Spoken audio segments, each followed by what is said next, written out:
12월 둘째 주일입니다. 지난주에 임직 투표가 있었는데요. 주보에 표기된 것처럼 많이들 투표해 주시고 또 기도해 주셔서 모든 후보분들이 다 임직할 수 있게 되셨습니다. 얼마나 감사한지 모르겠어요. 오늘은 사무처리회가 있는 날입니다. 지금까지 우리 교회에 인도하신 하나님 살림에 대해서도 더 살펴보는 그런 시간이에요. 12월 남은 기간 동안 하나님의 인도하심에 우리의 삶을 맡기고 한마음으로 예배 자리로 나아가시기를 소망합니다. 다 함께 일어나셔서 예배 기원성으로 찬양하며 나가도록 하겠습니다.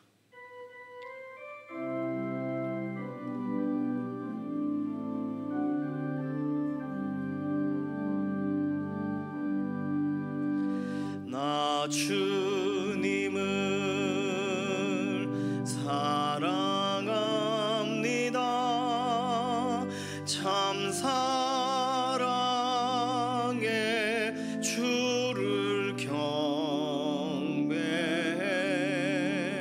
한 마음으로 예배드리니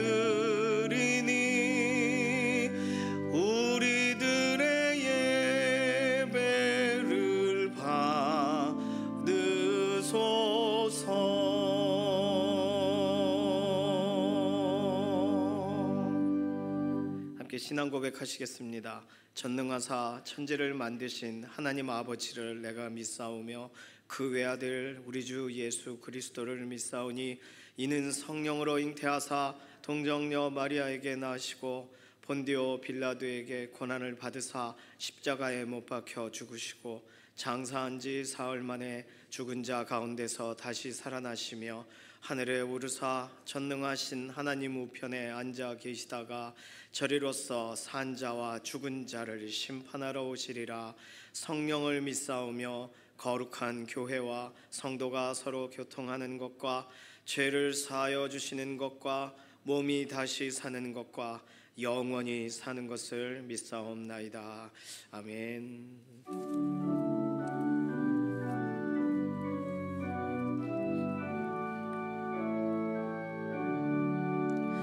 만유의 주 앞에 감사를 드리고 다 경배하면서 찬송을 부르세.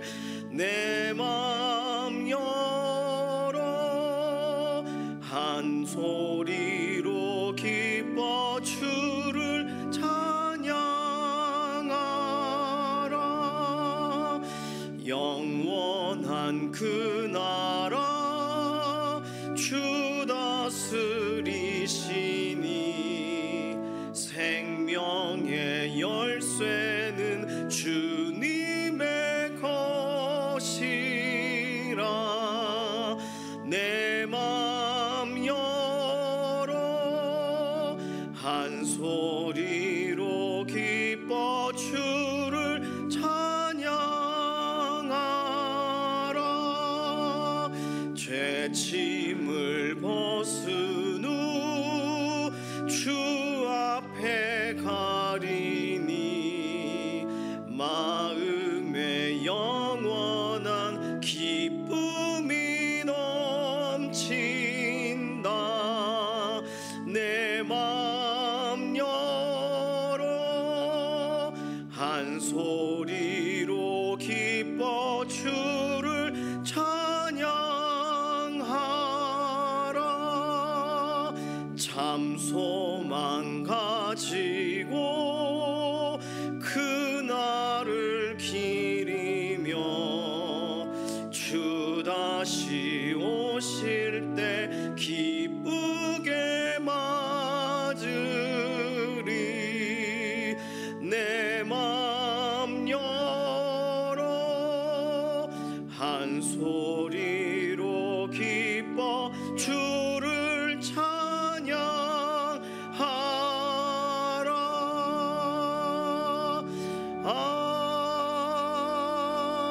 아멘.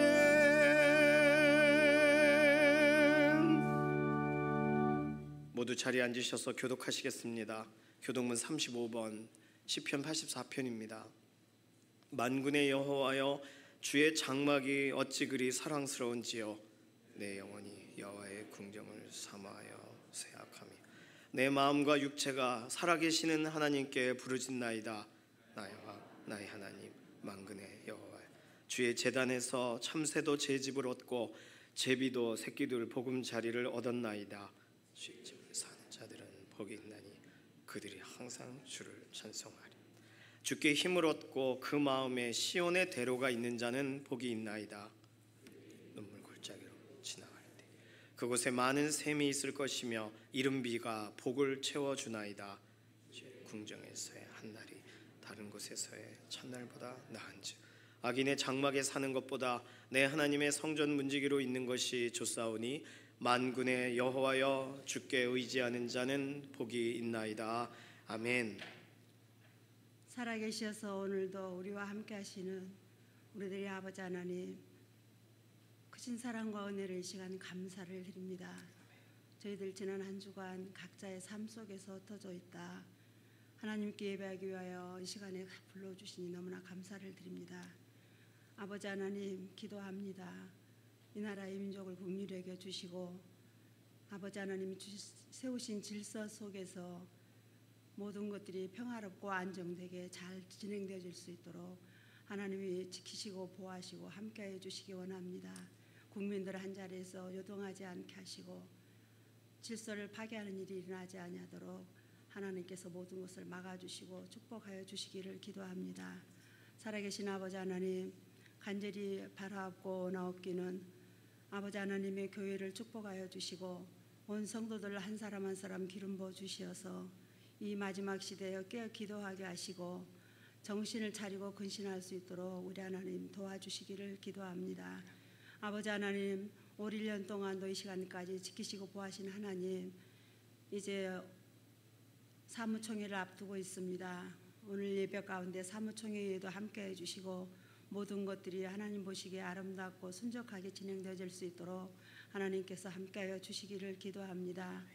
단에 세우신 사자 목사님 주의 능력의 장중에 붙잡아 주시고 오늘도 말씀을 증거하실 때 말씀 속에서 하나님의 음성을 듣게 하시고 말씀 속에서 치유의 역사가 일어나게 하시고 말씀을 통해서 모든 것들이 새롭게 회복되어지는 놀라운 축복의 시간이 될 수 있도록 주의 은혜로 저희들을 덧입혀 주옵소서. 살아계신 아버지 하나님, 또한 아버지 육신의 질고로 어려움을 당한 성도들에게 강건함 허락하여 주시고 치유하여 주시기를 기도합니다. 가지가지 문제를 가지고 이 시간에 와서 기도하는 모든 성도들의 기도 제목을 기억하시고 하나님께서 하나님의 뜻을 따라 모든 것들을 아름답게 채워주시기를 기도합니다. 여전히 저희는 하나님을 믿고 있으면서도 너무나 여러 가지로 인해서 마음이 아프고 상하고 슬프고 힘들고 어려울 때가 너무 많이 있습니다. 모든 것을 아시는 아버지 하나님, 하나님께서 우리들 마음에 평안을 허락하여 주시고 모든 것들을 주님의 은혜 안에서 잘 아버지 하나님 풀어갈 수 있도록 하나님께서 도우시고 역사해 주시기를 원합니다. 우리의 다음 세대들에게도 함께해 주시고 우리가 믿음으로 잘 아버지 저들을 양육할 때에 믿음의 유산으로 물려줄 수 있도록 하나님께서 함께해 주시기를 기도합니다. 모든 예배 가운데 함께 하신 하나님 감사드립니다. 아침의 시간부터 황혼의 시간까지 주님 홀로 영광 받아 주옵소서. 주님 홀로 영광 받아 주옵소서. 찬양과 기도와 영광을 올려드리며 우리를 죄악에서 구원하신 우리 구주 예수 그리스도의 귀하신 이름으로 감사하며 간절히 기도하옵나이다. 아멘.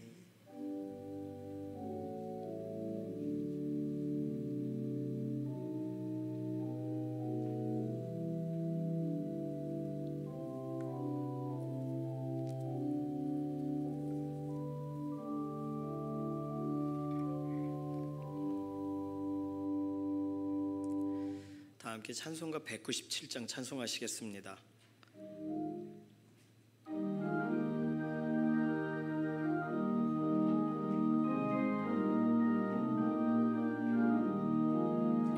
은혜가 풍성한 하나님은 믿는 자 한 사람 한 사람 어제도 오늘도 언제든지 변찮고 보호해 주시네. 주여 성령의 은사들을 오늘도 내리어 주소서. 성령의 뜨거운 불길로서 오늘도 충만케 하소서. 정욕과 죄악에 물든 마음 성령의 불길로 태우사 정결케 하소서. 태우소서. 깨끗게 하여 주옵소서. 주여 성령의 은사들을 오늘도 내리어 주소서. 성령의 뜨거운 불길로서 오늘도 충만케 하소서. 희생의 제물로 돌아가시 어린 양 우리 주 예수여 구속의 은혜를 내리시사 오늘도 구원해 주소서. 주여 성령의 은사들을 오늘도 내리어 주소서. 성령의 뜨거운 불길로서 오늘도 충만케 하소서. 주님의 깊으신 은혜만을 세상에 널리 전하리니 하늘의 능력과 권세로서 오늘도 입혀 주옵소서.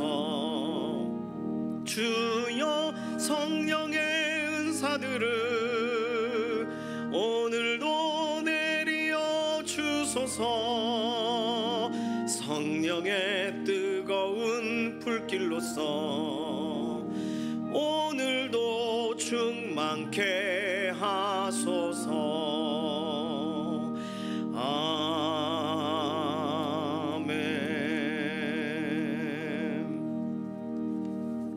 오늘 주시는 하나님 말씀은 이사야서 1장 1절에서 9절까지의 말씀입니다. 유다왕 우시아와 요담과 아하스와 히스기야 시대에 아모스의 아들 이사야가 유다와 예루살렘에 관하여 본 계시라. 하늘이여 들으라, 땅이여 귀를 기울이라. 여호와께서 말씀하시기를 내가 자식을 양육하였거늘 그들이 나를 거역하였도다. 소는 그 임자를 알고 나귀는 그 주인의 구유를 알건만은 이스라엘은 알지 못하고 나의 백성은 깨닫지 못하는도다 하셨도다. 슬프다 범죄한 나라여 허물진 백성이여 행악의 종자여 행위가 부패한 자식이로다. 그들이 여호와를 버리며 이스라엘의 거룩하신 이를 만홀히 여겨 멀리하고 물러갔도다. 너희가 어찌하여 매를 더 맞으려고 패역을 거듭하느냐. 온 머리는 병들었고 온 마음은 피곤하였으며 발바닥에서 머리까지 성한 곳이 없이 상한 것과 터진 것과 새로 맞은 흔적뿐이거늘 그것을 짜며 싸매며 기름으로 부드럽게 함으로 받지 못하였도다. 너희의 땅은 황폐하였고 너희의 성읍들은 불에 탔고 너희의 토지는 너희 목전에서 이방인에게 삼켜졌으며 이방인에게 파괴됨같이 황폐하였고 딸 시온은 포도원의 망대같이 참외밭에 원두막같이 에워싸인 성읍같이 겨우 남았도다. 만군의 여호와께서 우리를 위하여 생존자를 조금 남겨두지 아니하셨다면 우리가 소돔 같고 고모라 같았으리로다. 아멘. 마음이 상한 자를 고치시는 주님 찬양합니다.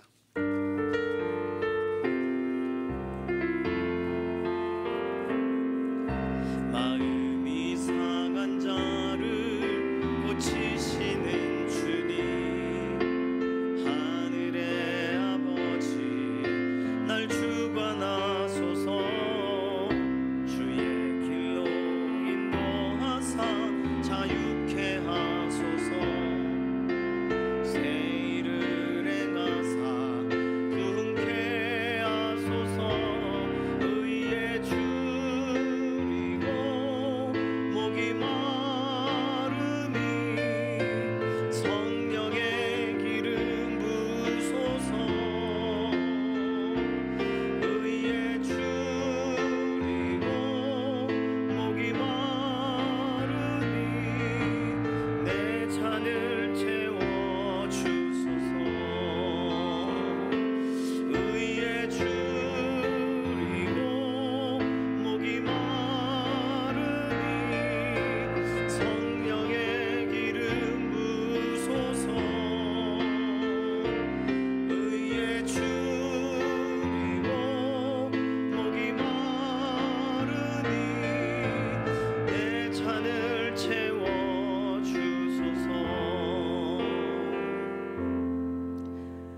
하나님께서 선지자를 보내십니다. 선지자를 보내실 때는 분명한 목적이 있으십니다.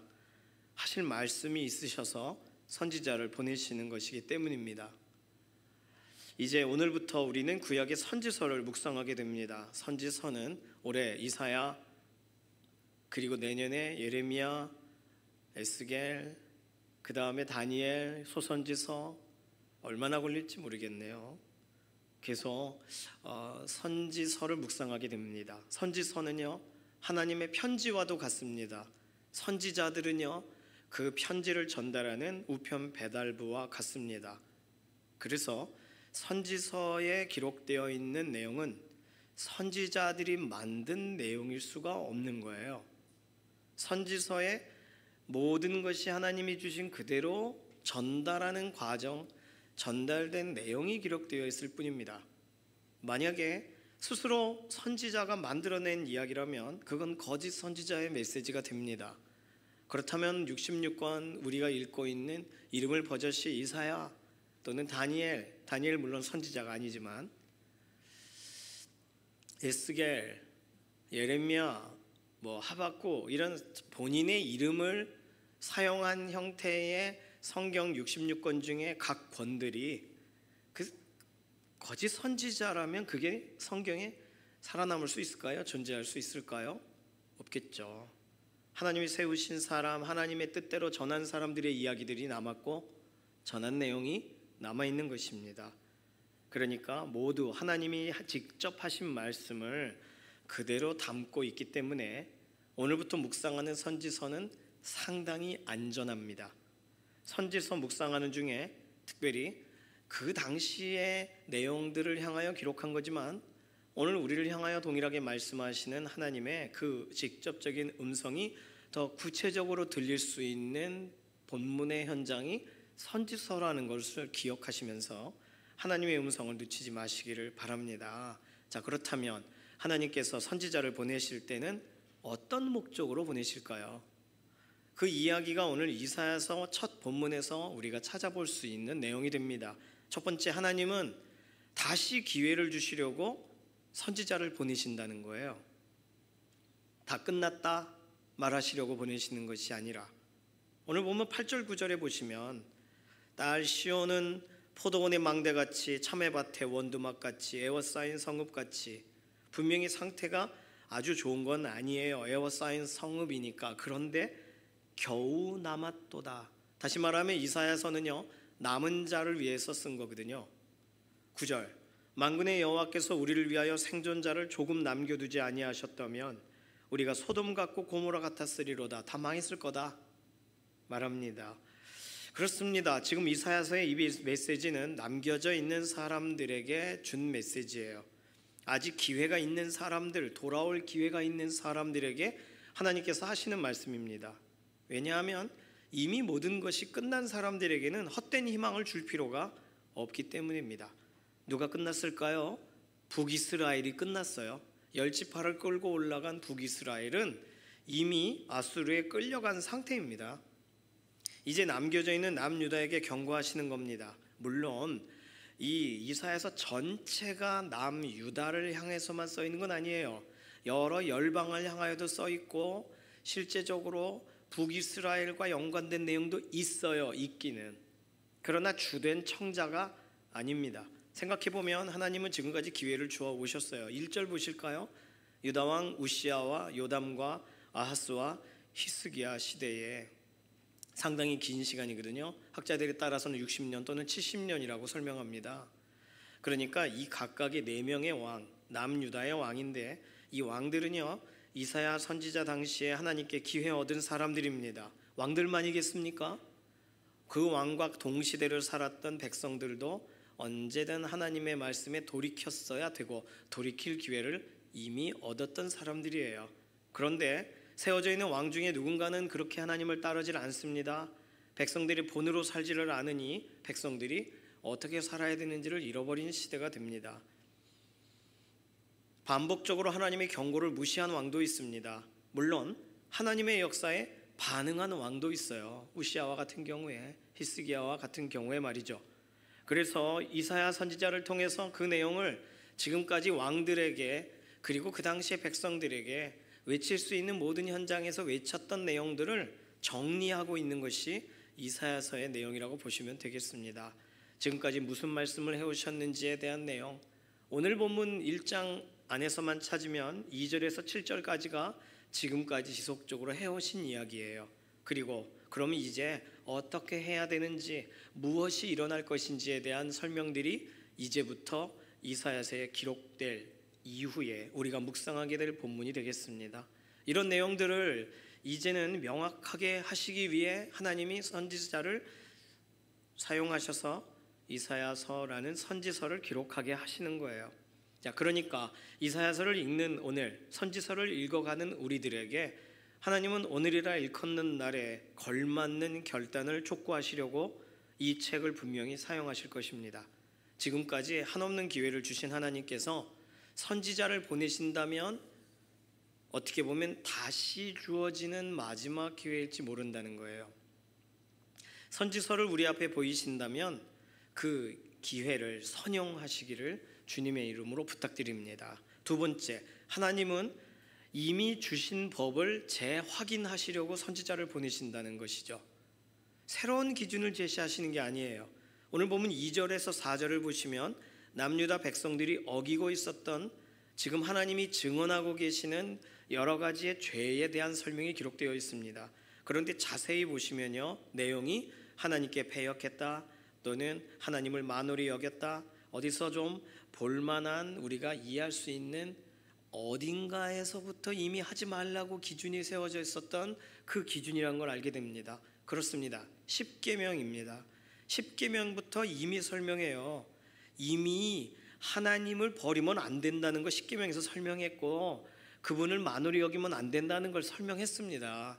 그러니까 새로운 법이, 기준이 없어서 이걸 몰라서 이 사람들이 어려움에 처한 것이 아니라 하나님이 이미 하신 말씀을 재확인시키시기 위하여 지금 선지자를 동원하고 계시다는 거죠. 새로운 이야기를 쓰신 게 아니에요. 새로운 법을 세우신 것이 아닙니다. 우리가 이미 알고 잘 지키겠다고 장담을 하던 그 십계명 얘기를 다시 하시는 거예요.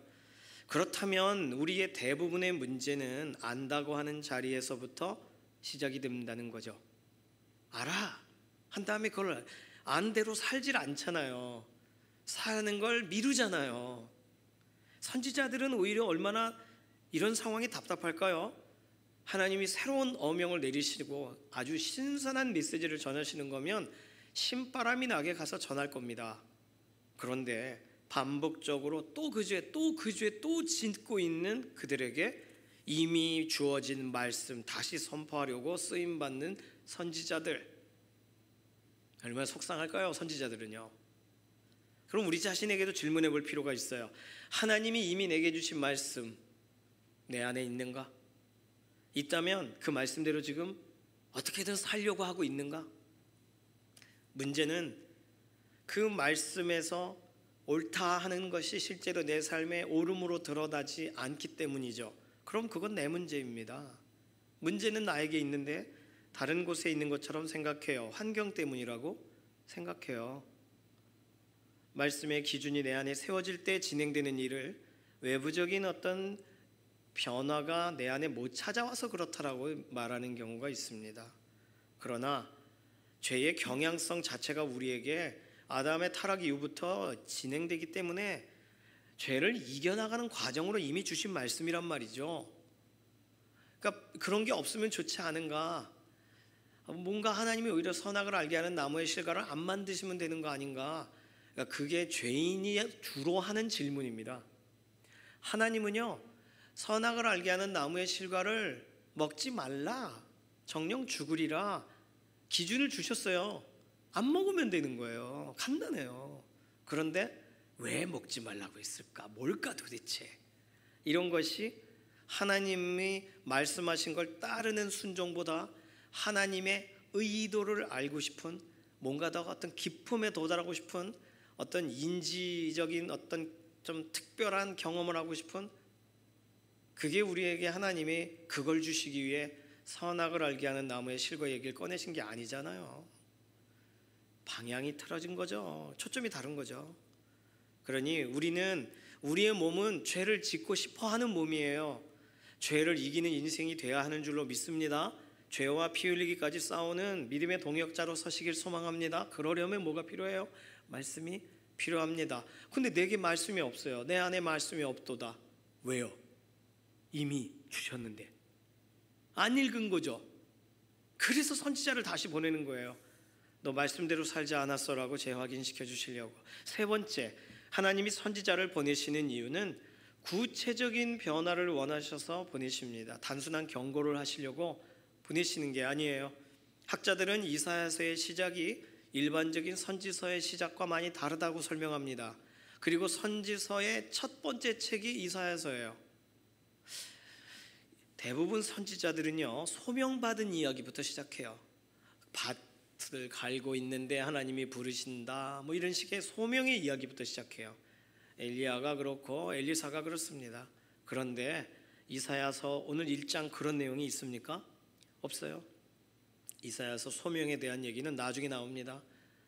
1장은 뭐냐면 하나님이 지금까지 백성들을 대하고 왕들을 대하고 하나님의 백성을 대하셨던 이야기, 다시 말하면 이 모든 걸 한꺼번에 요약적으로 설명하는 법정에서 소송을 집행하는 방식으로 기록되어 있다는 거예요. 판사가 하나님이십니다. 배심원이 누구예요? 2절, 하늘이여 들으라, 땅이여 귀를 기울이라. 하늘과 땅이 배심원이에요. 다 봤거든요. 피고는 누구예요? 하나님의 자녀들. 그런데 뭐라고 써 있습니까? 내가 자식을 양육하였거늘 그들이 나를 거역하였도다. 단순히 하나님의 백성, 뭐 하나님의 권속 이런 개념이 아니에요. 하나님의 자녀인데 직접 양육하신 하나님의 자녀로부터 뒤통수를 맞으신 하나님.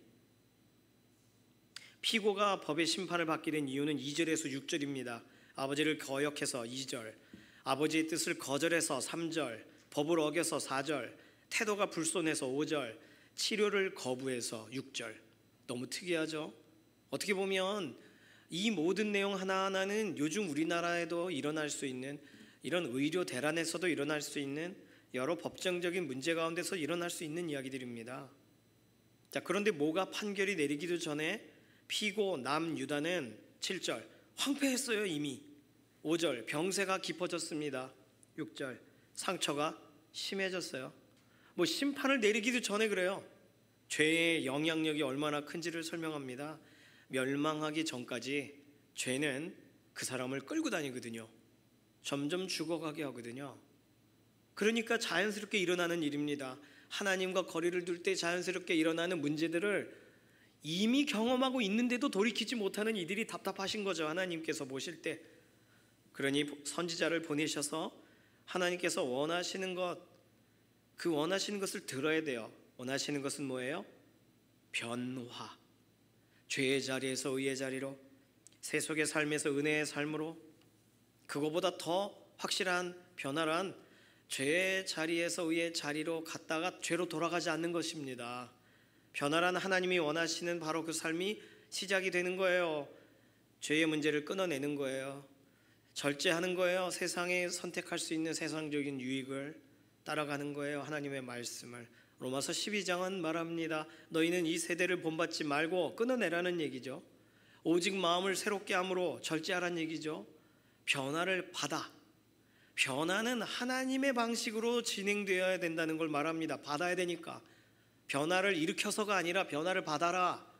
어떻게 해요? 하나님의 선하시고 기뻐하시고 온전하신 뜻이 무엇인지 분별하면서. 그렇습니다. 선지자들이 하나님의 말씀을 전할 때는 이제 영적인 마지노선에 다다른 거다. 마지막 기회이기 때문에 선포하는 거다. 그래서 이렇게 기록하는 거다 하시는 거예요.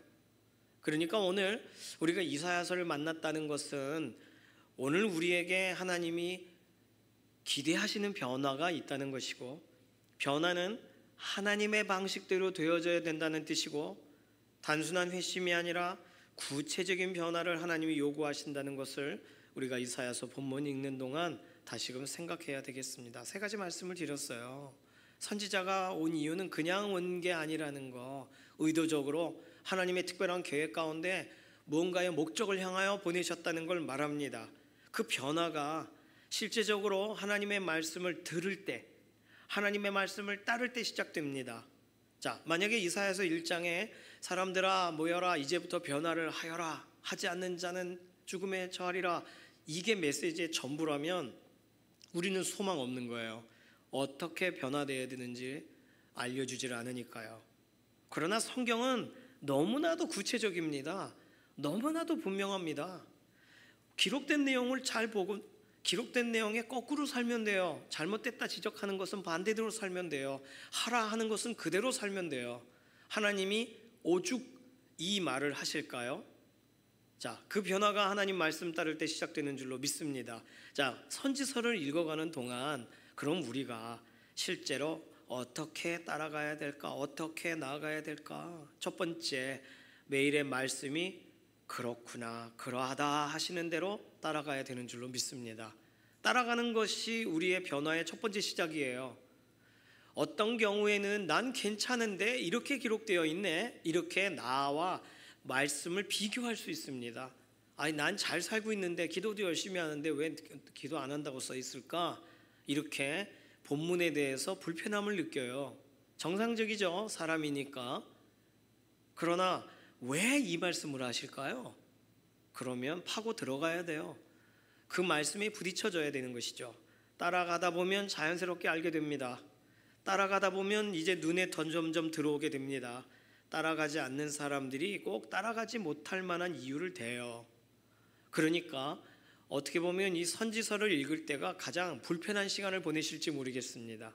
그러나 하나님이 우리에게 오늘 말씀하고 계신 이 말씀을 따라가시는 것부터 하면 우리의 삶에 예상치 못하는 변화가 일어나게 될 줄로 믿습니다. 두 번째, 지금까지 우리가 사명이라고 여기던 것을 하나님이 말씀하시는, 따라오라 하시는 말씀을 따라가며 점검하게 되는 시간이 이 선지서를 읽는 동안 일어나시길 소망합니다. 사실 내가 좋아서 해놓고 하나님이 시킨 거라고 말하는 경우가 있지 않는가요? 몰래 내가 해놓고 하나님이 내버려 두셨으니 허용하신 거네 이렇게 우기는 경우는 없으셨는가요? 우리가 살아가면서 하나님께서 주신 사명이라 여기는 것 분명히 만나게 됩니다. 새로운 사명의 길로 들어가게 됩니다. 헌신하게 됩니다. 그런데 정말 하나님이 지금 나에게 주신 사명인가 점검하려면 하나님이 지금 말씀하시는 말씀 앞에 서야 됩니다. 하나님이 말하시는 것 중에 내가 좋아하는 것만 선택하는지, 이것이 사명이다라고 붙들고 다른 걸 덮는지를 내 태도를 보며 구분할 수가 있거든요. 아이들은요, 자신들의 사명인 것처럼 뭘 하나요? 공부를 하나요? 게임을 합니다. 자신들의 사명인 것처럼 반 친구들을 놀립니다. 그거는요, 사명이 아니에요. 익숙한 거지.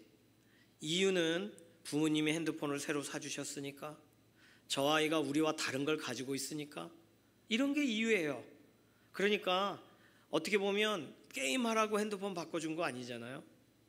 그 아이가 신발 새로 장만한 게 그게 뭐 우리가 불공정해진 거예요? 아니에요. 그러니까 우리가 생각하는 어떤 일을 진행하려고 할 때 이건 사명의 문제가 아니라 자기 자신의 관점의 문제입니다. 그래서 하나님은 우리에게 사명에 대해서 결국 우리가 어떻게 살았는지 마지막 날에 책망하실까요? 저는 시간이 지나면 지날수록 우리의 사명의 문제에 대해서 책망하시기보다, 책망하신다면 그게 사명인 줄 알았니? 그게 책망할 거리가 되시겠죠. 오히려 우리의 태도가 책망거리가 될 거라는 생각이 듭니다. 사명은 흐릿해질 수 있습니다. 뭘 해야 될지 헷갈릴 수 있습니다. 그리고 사명을 이루더니 힘이 빠지는 날이 와요. 뛰어다니다가 이제 걸어다니다가 앉아 있어야 되다가 누워 있어야 되는 날이 와요. 그러나 사명이 줄어든다고 인생이 끝나는 게 아니에요. 오히려 태도가 흐릿해지면 안 됩니다. 내가 누구인지가 흔들리면 안 되는 거예요. 태도는 정체성에서 출발하기 때문입니다. 선지서를 읽으시는 동안에 사명 문제에서 넘어진 것인지 아니면 내가 누구인지의 정체성의 문제에서 흔들리는 것인지를 확인하시기를 바랍니다. 그렇다면 우리는요, 우리가 놓쳤던 사명도 되찾게 될 것이고 우리가 관심을 두지 않았는데 지속적으로 하나님이 말씀하고 계신 것이 무엇이었는지에 대해서 마음에 부딪혀지는 현장을 경험하게 되실 줄로 믿습니다. 세 번째로 선지서를 읽으시는 동안 이 말씀이 나를 향한 말씀이라는 사실을 알고 나에게 적용하시기를 바랍니다. 대부분 되게 날카롭고 분명하고 아주 속 시원한 말씀은요, 다른 사람에게 들고 간단 말이에요. 너를 위한 거야 이렇게 하면서. 하나님은 오늘 우리에게 말씀하십니다. 그래서 오해하기 쉬운 것이 하나님이 모든 사람에게 말씀하신다고 여겨요. 그런데 한번 quiet 타임을 하시고 말씀 묵상을 하시고 옆에 있는 분하고 나눠보세요. 하나님이 각 사람들에게 부딪히게 하신 내용이 다르다는 걸 알게 될 겁니다. 깜짝 놀라게 될 거예요. 왜 다르지? 똑같은 본문을 보고. 네, 하나님이 우리 각 사람들의 양심이 반응하도록 우리에게 지금 가장 필요한 것이 무엇인지를 더 크게 보도록 우리의 삶을 그렇게 만드셨어요. 그러니 내 눈에 보여지고 계속 불편한데 계속 읽혀진다면 그건 내가 걸어가야 될 길, 나와 상관 있는 것을 하나님이 계속 말하고 계신 거라는 거예요.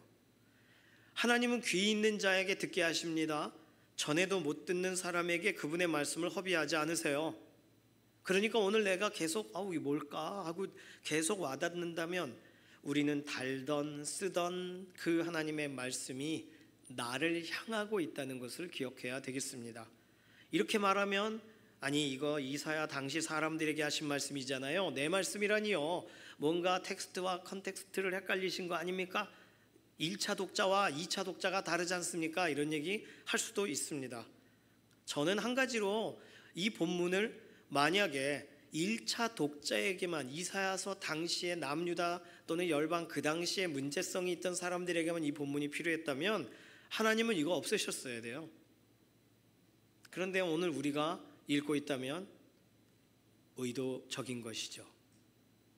하나님은 우리 시대까지 남기셨다면 예수님이 오시고 예수님이 성경을 완성하시잖아요. 구약의 39권의 말씀을 완성하시지 않습니까? 그럼 없어졌어야 되잖아요. 근데 예수님이 율법을 완성하셨다는 뜻은 예수님께서 그의 몸으로 이루신 그 율법, 그러니 예수님이 이루셨고 우리는 그 율법을 즐거워하며 따라갈 수 있는 길이 열린 거죠. 그러니 이러한 관점이 확연히 달라지게 되었으니 버려질 본문이라면 존재할 수 없는데 존재한다면 의도가 되어져 있는 거죠. 오늘 선지서 읽어가시는 동안, 구약의 말씀을 읽어가시는 동안 이루어진 결과를 알고 읽는 기쁨이 우리에게 있게 하시려고 하나님이 남기셨고, 오늘 동일하게 이 내용으로 우리에게 도전하기 원하시니까 남기셨는 줄로 알고 나에게 적용하시는 본문의 묵상이 내가 말씀을 사모하며 나아가는 그런 소망의 걸음이 선지서 읽는 기간 동안 일어나시기를 소망합니다.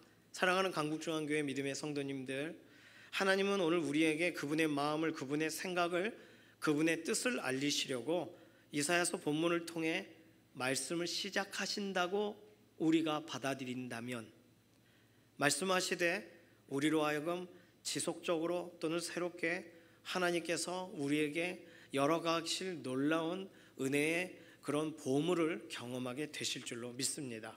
하나님의 수많은 생각들 중에 특히 우리 주 예수님에 대하여 설명하시려고 모든 힘을 쏟아부으신 이사야서를 계속 묵상하다 보면 구약에서 제시한 복음의 길을, 그리고 그것이 예수 그리스도와 맞닿아 있는 사실을 경험하게 되고 왜 그렇게 설명하실 수밖에 없었는지를 차근차근 본문의 묵상을 통하여 우리는 따라가게 될 것입니다. 그렇게 함께 나아가시는 믿음의 동역자 되시기를 소망합니다.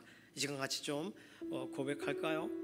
하나님의 생각은 셀 수 없고 하나님의 자비하심은 무궁하며 성실하심은 날마다 새롭고 그분의 사랑은 끝이 없다고 노래합니다. 선지서에서 그렇게 말씀하실 거예요. 어느 본문이든 우리에게 그렇게 말씀하실 준비를 가지고 계십니다.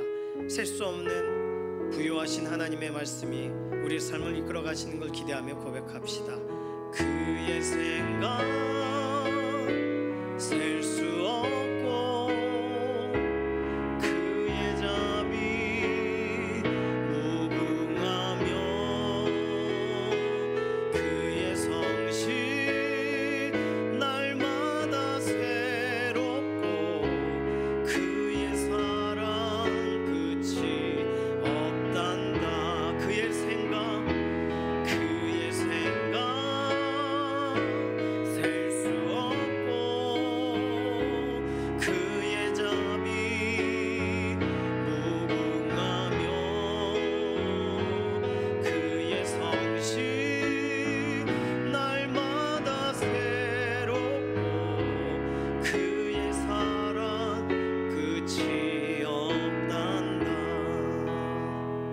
하나님은 오늘 이 시대에 우리에게 선지자를 보내지 않으세요.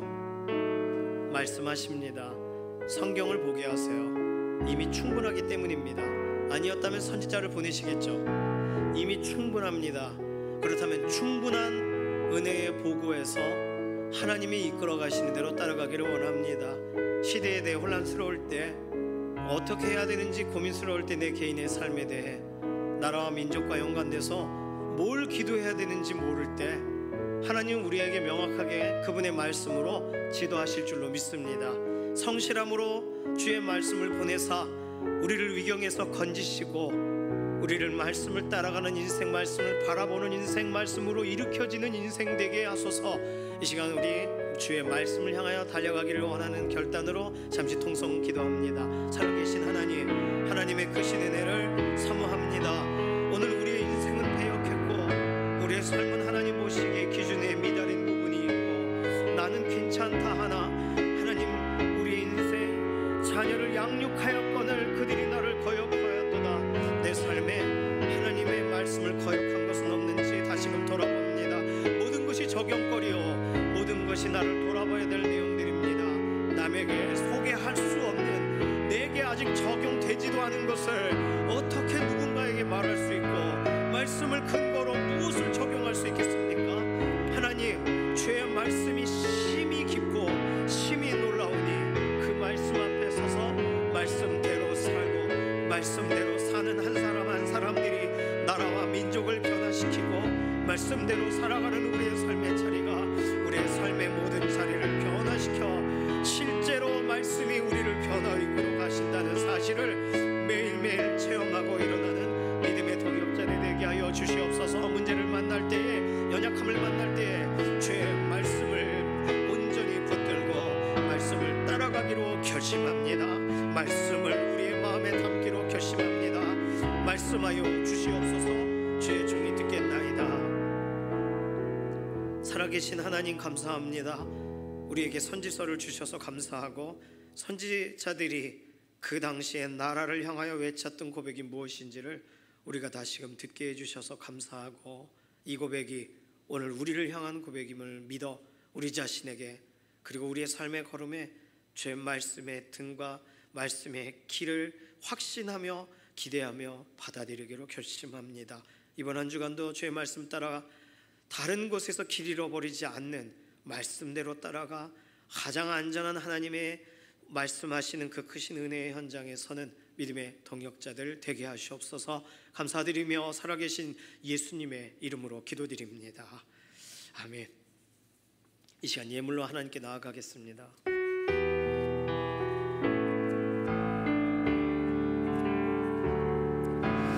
오직 주의 은혜로 지금 여기 서 있네. 한없는 경배 한없는 찬양 내 영혼 예배드리네.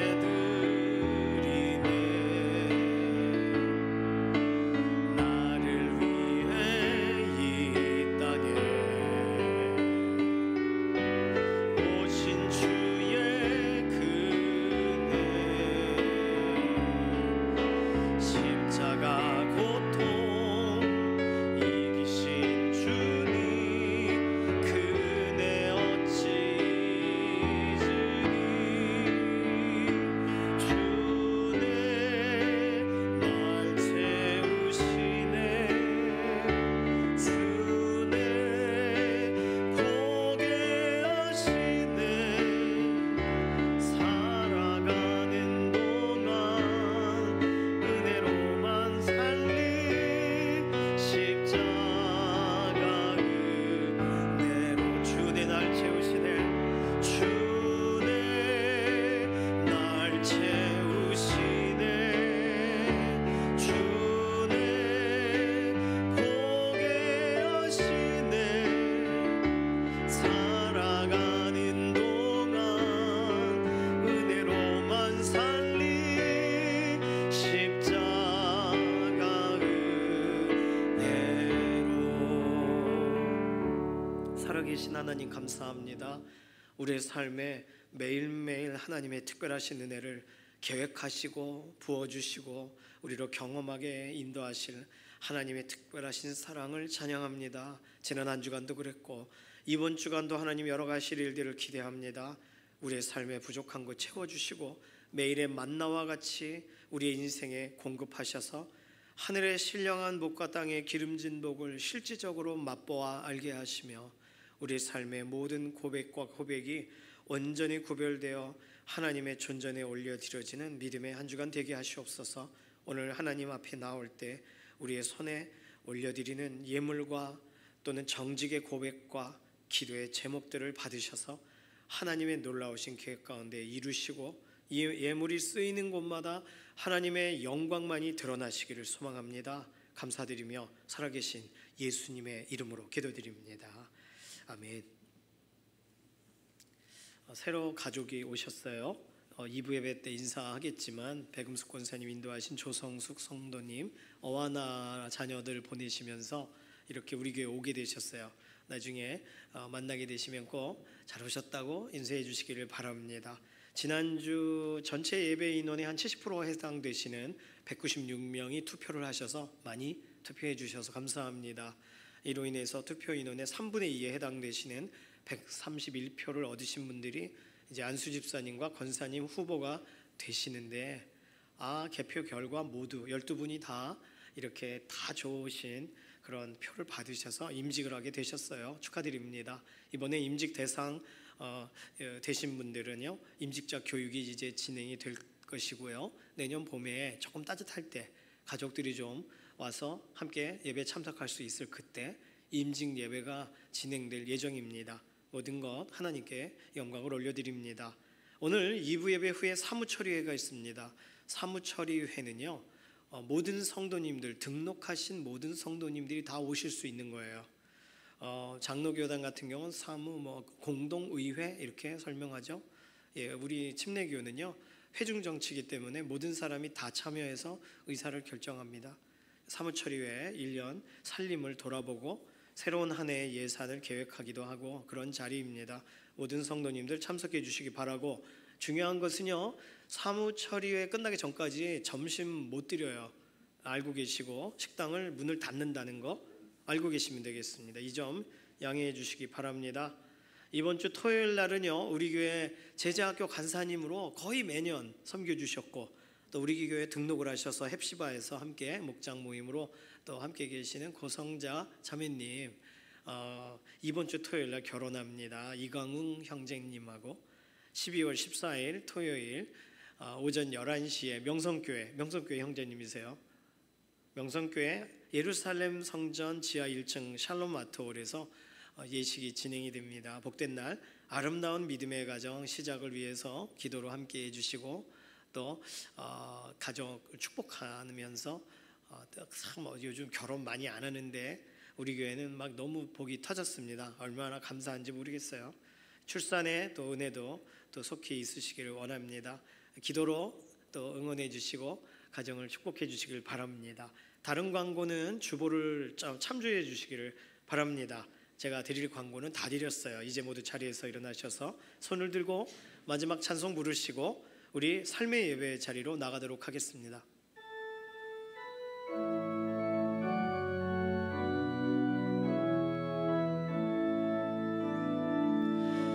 살아계신 주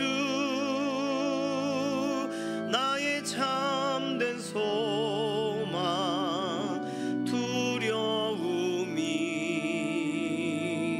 사라지네 사랑의 주 내 갈 길 인도하니 내 모든 삶의 기쁨 늘 충만하네.